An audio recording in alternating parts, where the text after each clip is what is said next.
Happy Mother's Day, Mommy! We love you! See you soon!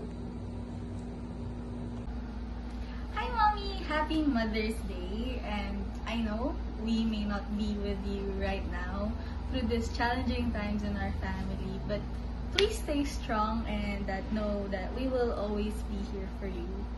And may the Lord Almighty always help you in your ministry and in your faith. I love you, Mommy, and Happy Mother's Day. Happy Mother's Day, Mami. Salamat sapagkat lagi mo kaming minamahal unconditionally. And kahit wala na si Daddy, always remember na lagi lang kaming nandito para sa'yo. And we are always be family. Tandaan mo na mahal na mahal ka namin always. I love you. Happy Mother's Day. Happy Mother's Day, Ma. Parang ilang araw lang mula nung tayo ay last na magkasama. Ay nagpapasalamat sa Panginoon. At the same time, nalulungkot dahil hindi tayo magkasama sa araw na ito ng Mother's Day. Pero ako'y nagpapasalamat sa Diyos na ikaw ang aming naging nanay, na kung saan nandyan lagi yung iyong pag-aalala at pangunawa sa amin.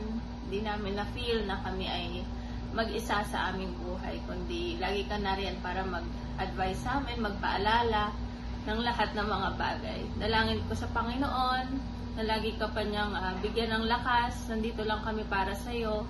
Kung paano ikaw sa maraming taon nandyan para sa amin, know na nandito lang din kami lagi para sa iyo. And I love you. Happy Mother's Day, Ma. See you soon with Daddy. Between us, bound us together more. And this always also my message with the young couples.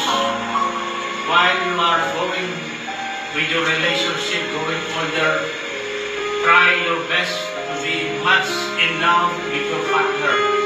Amen. Love is not on the beauty. Yes. But love is in the character of a person. Amen. And I'm so blessed that Mr. Josie character always helped me a lot in the ministry, in our family, in handling everything. That's why I could say, without her, I'm lost also. I cannot do all things by my own. Without her. But it's a good thing that, like all of you, you have your own family. Even though you are very far with them, try to be close as much as you can. And I'm not, believe me, in day by day, I keep on saying, I love you. I always take care for you. I always express my love to her in daily basis. Believe me. It's always good thing to say what is in your heart.